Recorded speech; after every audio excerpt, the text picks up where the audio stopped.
Hi, this is Rick, Zulu Lima 2 Hotel Alpha Mike, and I'd like to talk to you today about ViewProp, which is software to do propagation analysis by leveraging data from the reverse beacon network along with the DxAtlas tool from VE3 NEA. And so when you first download ViewProp, it comes as a zip file. In order to run it, just unzip it somewhere, and it just contains these 7 items, and run viewprop.exe. There is no installer that comes with it, so you don't need to worry about that. You can, of course, make a shortcut to your desktop or whatever if you would like, but there's no requirement for that. So after you run ViewProp, it starts up. You'll see a screen something like this, except the path grid will be empty when it first starts. In order to configure it, you just need to click on the gear icon here, and then in the user tab on the far left, you enter your call sign and your latitude and longitude. Right on the spot server tab, I've just selected the top and bottom default servers. You're also welcome to put in whatever other server you would like. And that's really all you need to get going. Then click OK to dismiss, and then click on the run icon here to get it going. And what you see on the screen here is after about a day's or so, the software's been running for about a day, and the path grid entries last for about an hour each. We'll talk about what that is in a little bit more detail in a bit. And then there's also the bar charts, which cover that full 24-hour period. Before we get into that, though, let's jump over first to DxAtlas and take a look there. So what happens is that these spots, which are selected by some filter criteria by ViewProp, are then mapped, they're geolocated, and they're plotted on this map. And so you have all the controls that come with DxAtlas are still available to you. The ones that are normally enabled by default are the gray line and labels. We can turn both those off for the moment, and you can just see a plain map, and we can zoom in on that. We can hover over the spots to get tooltips. They're color-coded by band. So the cyan ones, for example, are 80 meters. The yellow ones are 40 meters. Magenta is 20 meters, and so on. You still have all the normal map controls that you do in DxAtlas. So I can come over here and select globe, and I can left click and drag the globe around. The globe view, I can click here and say rectangular view, or we can go back to the azimuthal view, which is what I use by default. The red dot is our location that we set into the configure screen, and the circle around it is what I call the capture circle. The capture circle is important to understanding the way that VP works. VP is my nickname for ViewProp, by the way. So what happens here is that the software will read and receive spots, normal, conventional spots, coming from the servers that were configured, that we configured with it earlier here in the setup spot servers section. So the software is going to connect these servers and retrieve spots from them, and for each spot that it retrieves, it's going to geolocate both ends of the spot, that is both the DE and the DX end of the spot. And if it finds that either the DE or the DX is inside this capture circle, then it's going to record that spot on the path grid, and it's going to plot it on the map. In general, there's some tweaks to this. I'm giving you the high-level default behavior. Only the distant end of the spot is plotted on the map, and only the distant end of the spot is geolocated, and its information is shown on the right-hand half of each line of the path grid. Similarly, that distant end of the spot is what's used to determine various values that are charted in these charts or that are shown elsewhere in the app. So you can also do, like, let's just slide the ViewProp over a bit. If we open up the configuration menu and go to bands, and let's say zoom out a little bit, if we select the bands tab at the top of the configure menu, and then let's see, we have a little bit of activity on 40. We'll click on 40 and then click on show lines here. You can see some lines are drawn between our between the near end of the spot and the distant end of the spot. That is basically between the DE and the DX. Or we can look at 80 meters, probably going to be a little more busy. And so that can be kind of a cool thing as well, to sort of get some visual sense of where the propagation is open, which paths are likely to be open at the moment. So it's a little bit busy for me, so let's turn those off for the moment, and we'll go back to the path grid. Okay, so now each line, each row on the path grid here represents one of these, represents a spot for which either the DE or the DX is within that capture circle. And we can tell by looking at the type column here. Let's say, for instance, okay, let's say this, let's pick this line. So this line, it's in, the DE is G0, the DX is K3, and it's a CW spot with an SNR of 8. And so in this particular case, now the DX is K3, so that's actually close to us here in W3. So it's the DE end that is distant. And so it's the DE end, the G, that's decoded here. The prefix is G0, DXCC is G, it's in England. There's the latitude and longitude and the name that goes along with it. So that's the distant end of the spot, and that's what gets plotted on our map. Probably if we hovered over there, one of these, is that it there? G0 KTN. So yeah, that was the one. So yeah, so that's what we're seeing on the path grid as well there. Each line on the path grid represents a propagation path that is open or was open within the last hour. These spots live on the path grid and correspondingly on the map for 60 minutes before they're deleted by default. So this is just the last hour's worth of propagation. Now, if we, let's see, we can enable gray line again to get a look at this and zoom out. So there's the global view. Okay, so now so that's the path grid. And just quickly, if you click on any of these headers, you can sort the rows in this table by that header. So you can sort by time or by DX. So we have, just to decode these at the top here, this is the continent, the CQ zone, the ITU zone, prefix, the DECC, the English language location, the state, US state when that's known, latitude, longitude, azimuth. This is the azimuth from your location to the far end of the spot, the distance from your location to the far end of the spot, and then the name.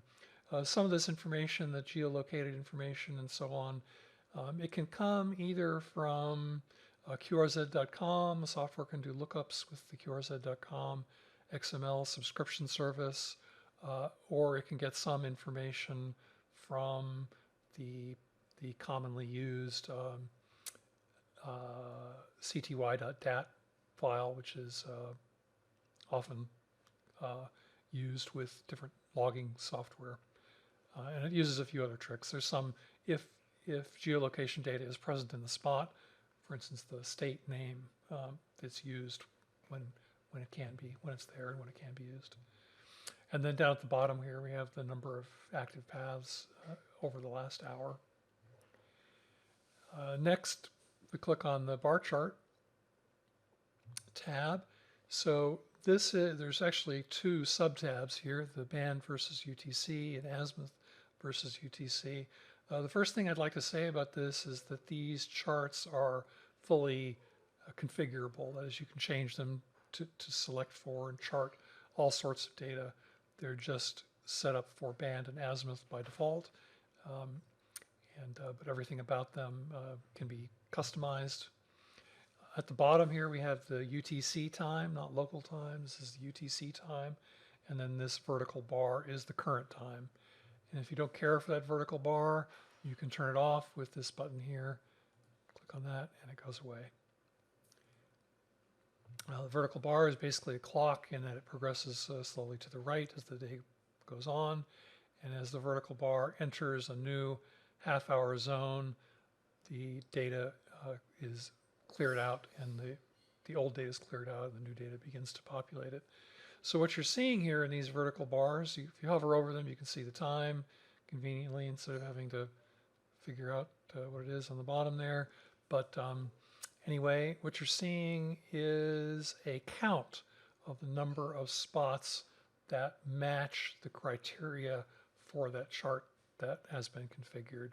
So by default, what we're looking at here is the number of spots that were in the 160 meter band for that half hour.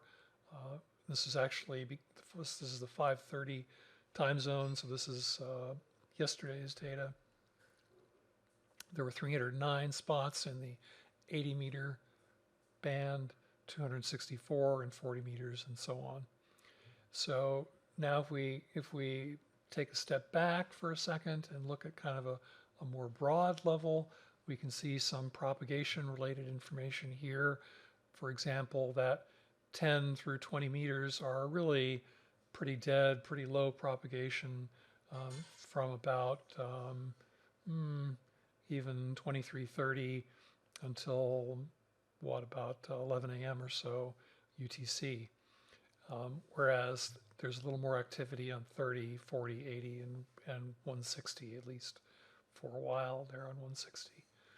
And then the totals here are across all the bands, and we can see that yeah, the morning's UTC time are fairly quiet, a little burst there, and then the majority of our activity is later in the UTC day. I'll bet if we check that out, we might see some correlations with gray line, but we don't need to do that now.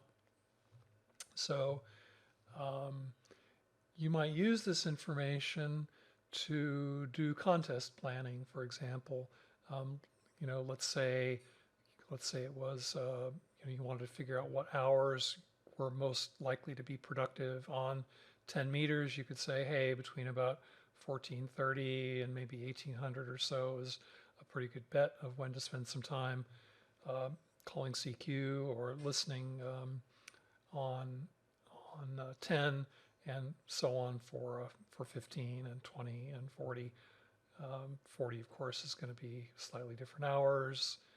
You know, each of them is going to have their peaks. You can see sort of a sliding peak that's kind of curious, that from you know, earlier in the day it kind of peaks on 20, and then the peak moves down to 17, 15, 12, 10.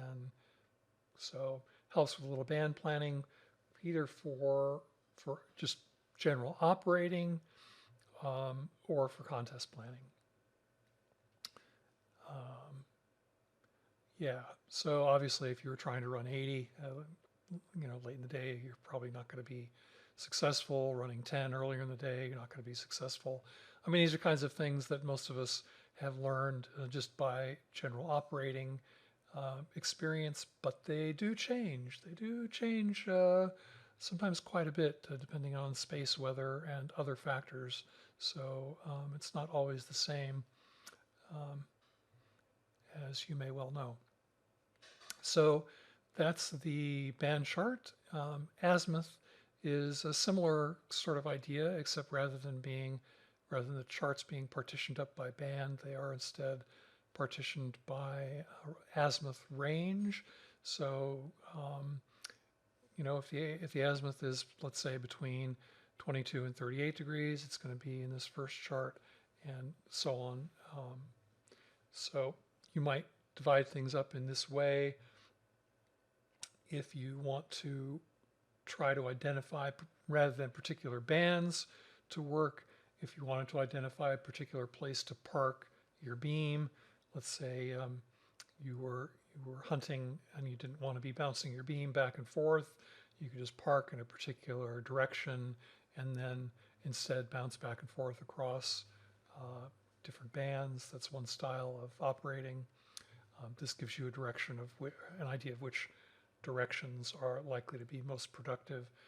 Something that's worth pointing out on both these collections of charts, here and on Azimuth, is that the scaling is set on a per chart basis.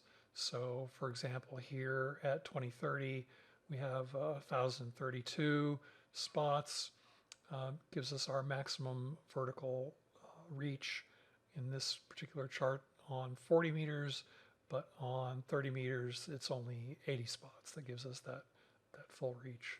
So these are scaled independently from one another. It is possible, there is a way to cause charts to share the same scaling, but it's not enabled by default. You can group them together in whichever ways you like. So the same is true on the azimuth. So these are all scaled independently by default, and obviously there's quite a bit going on here at the on the 38 degree range, and we can see that that's because 38 degrees points to Europe from our direction, our location. So there's nothing magical about these azimuth ranges. They aren't uniform even, they're just what happens to work for me in ZL. So feel free to customize for your QTH. The next tab over is the signal to noise chart. The colors here are the same ones that are used for the map, which we can see, by the way, if we click on the legend button. This gives us a color code for what the colors are, and we can see that cyan is for 80 meters. So, and of course, if we look at the map, we can see, yeah, there's actually quite a bit going on in that same direction. This azimuthal plot is the same as what we would see on the map. So yeah, in that direction, the Europe direction, there's a lot going on 80. And if we hover over these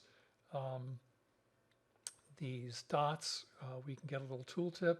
Some of this is actually in the US, but here we go. There's Italy and let's see, what else? Czech Republic and so on, so France.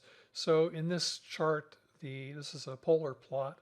So the angular axis is the azimuth, sort of again as we see in DxAtlas, and the radial direction is the signal to noise. So the further away from the center, the stronger the signal, and therefore probably in general the stronger or the better the propagation path.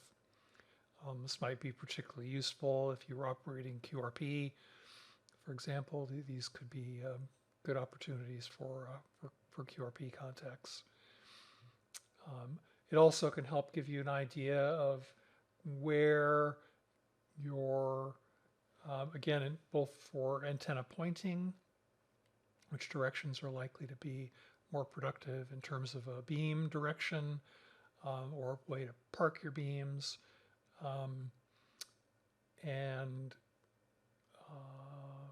yeah, as well as potentially fine-tuning how you set up your bar chart filters. So this can give you one sense of that, of direction for those things, and the antennas tab can give you another way to kind of think about or visualize some of the same data. If I enable the antenna beam display here at the top, you can see it's come on the map, and what I have here is up to 3 antennas, and each antenna can have up to 4 lobes. And so this first antenna is enabled, and the main lobe and lobe 2 are both enabled. So the main lobe in this case is 60 degrees wide, lobe 2 is 40 degrees wide, so we see the two slightly different colors on the map. And then if I grab this slider and move it around, you can see that how the antenna fan moves with me. So if I kind of get this right in the zone here to cover EU, I could see that a fan of this size, antenna beam width of this size, pointed in the general direction of, or pointed at 45 degrees, gives me good coverage of EU. So I might want to use that for my azimuth filters on my bar charts, or perhaps as a place to point my beam, and maybe I just want to point it and park it. This can help me. I mean, most of us, we have a pretty good operating sense about which direction things are located if we've been at it for any length of time. But this can help you fine-tune the edges, which can be nice, can be very handy for contest operating. There are cases where you may want to just point your beam in a particular location and park it and leave it and not have to bounce it around to try to maximize your traffic and coverage.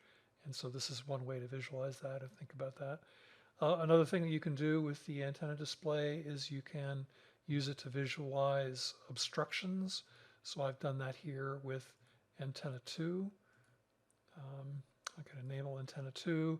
And then in my case here in ZL, I've just left the data in. I have obstructions to the south, and so I've visualized that here, configured that as antenna 2, and set it to a dark color. So any spots that appear to the south of me, I know are probably less likely propagation targets. It's also possible to actually filter those out entirely using charts and filters.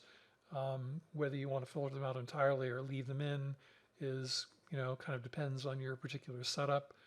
Maybe you have kind of a mixed setup where you have obstructions on some bands or with some antennas, or other things like that. So there might be cases where you would want to leave them in, but just have them sort of marked on the map as being not necessarily viable directions for QSOs. That's the antenna display. Next is the solar.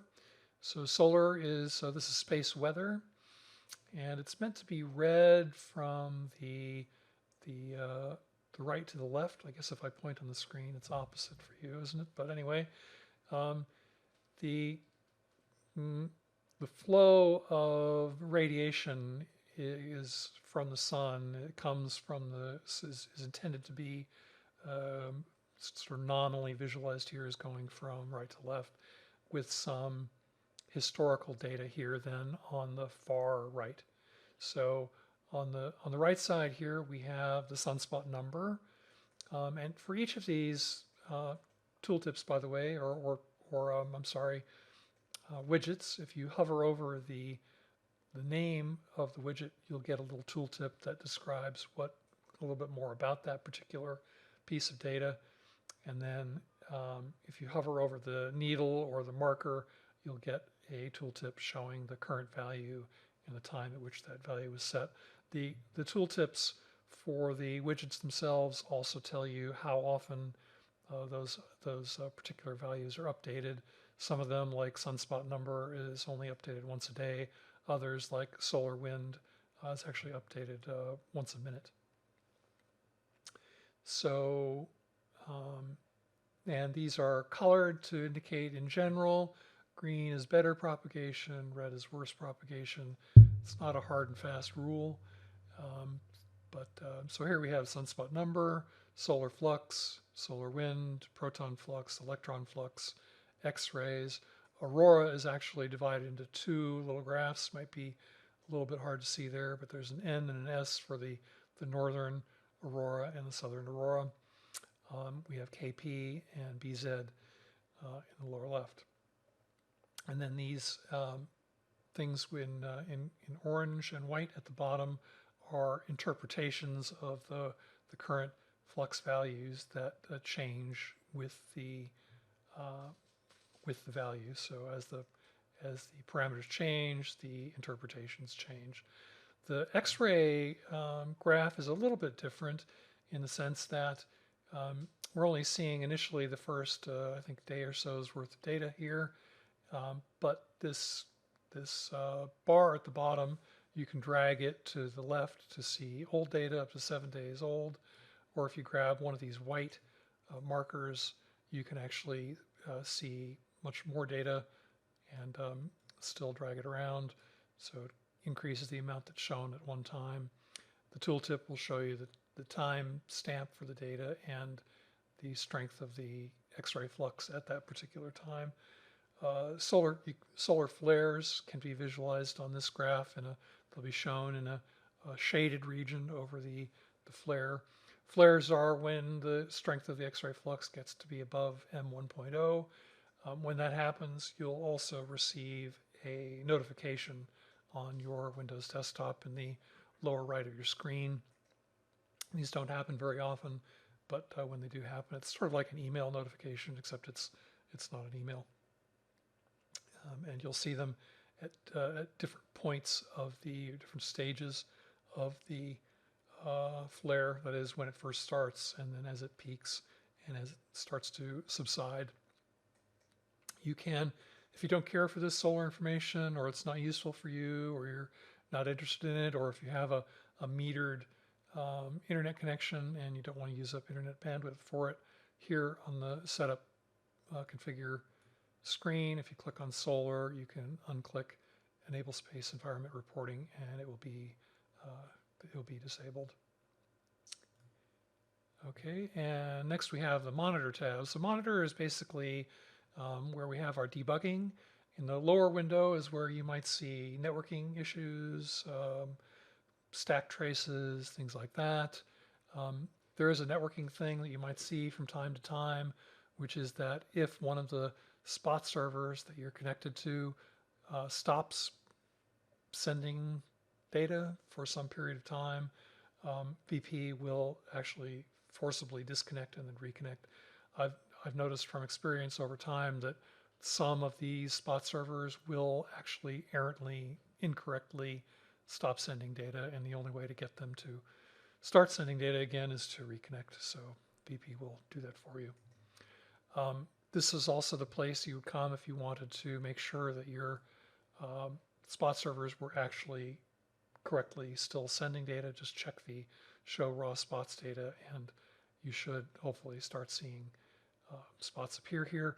Now, not every spot that appears in this list will show up on the path grid and the map, of course, due to the distance-oriented filtering that we talked about earlier, where one end of the spot, the DE or the DX, has to be near you, that is within the capture circle, in order for it to be plotted on the path grid and the map.